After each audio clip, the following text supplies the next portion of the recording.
If you've clicked on this video, then I'm guessing you haven't started your Amazon business yet. Well, there's a few important things that you need to do before you take that plunge and start your Amazon journey. And in this video, I'm going to go over those 5 key points.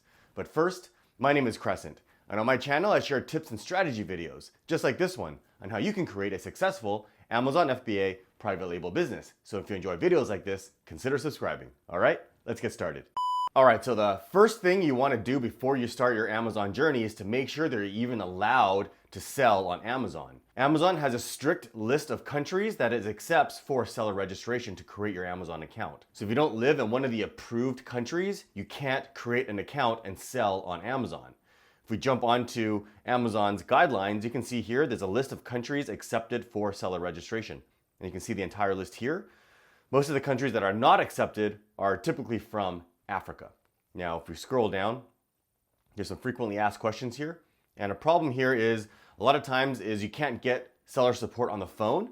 And you can see that there's actually a section here. And these are the countries that if you want to contact them for help or assistance, you have to contact them by email because phone support isn't available in these countries. Okay? Now, there are some ways to get around this if you don't live in an approved country, such as registering for a business in an approved country, but that's beyond the scope of this video, so you can look into that if that's an option you want to take. Now, moving on to the second step is making sure you have all the required documents and bank account information set in place in order to create your seller account. Amazon requires this documentation to verify your identity and to have all the proper banking information in place in order to charge you and to pay you for your disbursements. Now, if we jump onto Amazon again, you can see here there's the registration requirements. And in the United States, you can see here that it says you need to provide a valid credit card, bank account, phone number, and tax information. All right. And then if you look down here, it says you might also be required to provide additional documentation such as a passport, national ID, bank account statements, and credit card statements. And in most cases, they will ask you for this additional information. Now, one thing I want to point out, just like the approved countries list, there's also approved countries that Amazon will pay out for your disbursements. So you need to live or at least have a bank in one of these countries in order to get your disbursements. Now, as far as a credit card, you need to make sure that it's an actual credit card, not a debit card. So you want to talk to your financial institution to make sure that that's the case. And if you don't have a valid credit card, you won't get your seller account approved. You need to have a valid credit card on your account in order for Amazon to be able to charge you should you have a balance that you owe. Now, if we take a look at the credit card information for your seller account, you can see here the requirements. And these are the typical credit cards that they do accept.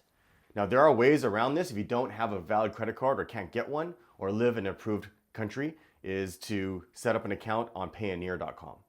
So it should go without saying that you take care of these 2 steps right away to make sure that you can at least sell on Amazon, because it would suck if you dove deep into learning about Amazon only to find out later that you can't sell on Amazon. And number 3, figure out which Amazon business model you want to do. It's important that if you're going to make the commitment to do something, that it's something you're actually going to follow through with and actually do and fits your personality.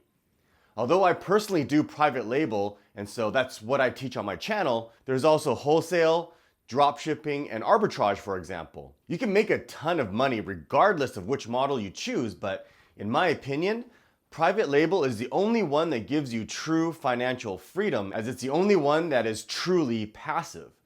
Once you have the business set up, you can run the business with just a few hours a week and from anywhere in the world. The other methods require much more continuous hands-on involvement from you, and how much you make is tied directly to the hours that you put in. And in order to build wealth, you need to separate hours from dollars, meaning the amount of money that you make isn't tied directly to the amount of hours that you work. So with that said, do some research on each and figure out which one suits you best. So that leads us to number 4, which is get an overall picture of what's involved with the business model that you choose. That means get an overview of how the business works, what you need to do, and most importantly, what the main hurdles are. By doing your due diligence, this will help you assess the level of difficulty and how much effort and commitment that will be required from you. You can also get a rough estimate on how much the startup costs are.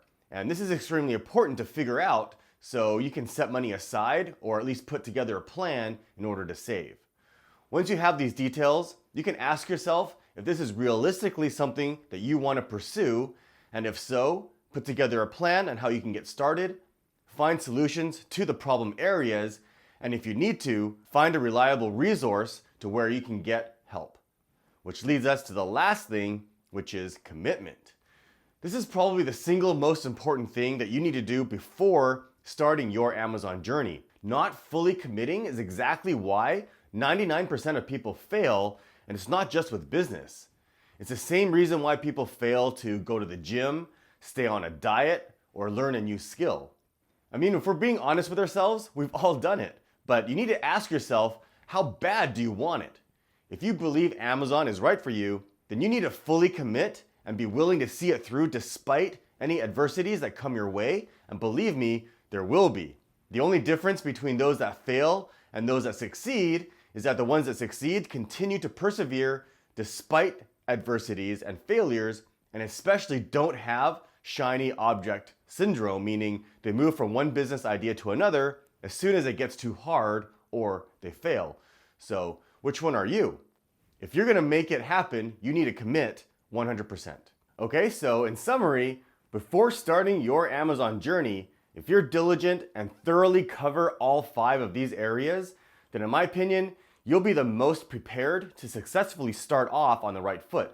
And I commend you for taking action to make a positive change in your life to reach financial freedom. My last few videos were actually on this similar topic, so if you'd like to learn more about how to get started with Amazon, check out these videos here.